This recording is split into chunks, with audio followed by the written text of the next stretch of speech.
கோடீஸ்வரர்களே, லட்சாதிபதிகளே, அதிகாரிகளே, புஸ்மார்களே, விஐபிகளே, விவிஐபிகளே, ஒரு நைட் ஹாஸ்பிட்டலில் தங்கி இருக்கிறீர்களா? நமக்கு தலைவலி என்றால் இரவு பூராக விழித்து அழுத தாய்க்காக தலைக்கு ஒரு பாம்பூசி விட்டிருக்கிறோமா?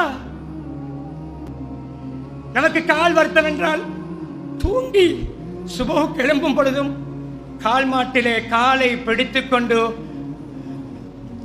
தூங்கி முட்டிக் கொண்டிருந்த தாயுடைய காலை வாழ்க்கையில் அமுக்கி விட்டிருக்கிறோமா? நம்முடைய தலையை சீவி விட்டு அழகான முறையிலே சீப்பால் வாரிவிட்டு எண்ணெய் தேய்த்து அழகுபடுத்திய அந்த தந்தைக்கு தலைக்கு ஆயில் போட்டு எண்ணெய் போட்டு ஒரு நாள் மசாஜ் பண்ணி இருக்கிறோமா? மாஷா அல்லாஹ், நான் என்னுடைய பேரண்ட்ஸுக்கு ஒரு சேவண்டர் செப்பரேட்டாக ஏற்பாடு செய்து அவருக்கு சேலரி கொடுத்து பே பண்ணி அவர்களை பார்க்கிறேன். பெருமை அல்ல, சேவன் செய்வதால் பெற்றோர்களுக்கு சந்தோஷம் அல்ல, பிள்ளை செய்ய வேண்டும். ஹாஸ்பிட்டலே ஒரு நாளைக்கு 500-1000 கொடுத்து போட் போயையும் நேசையும் கவனிக்க சொல்வது பெருமை அல்ல.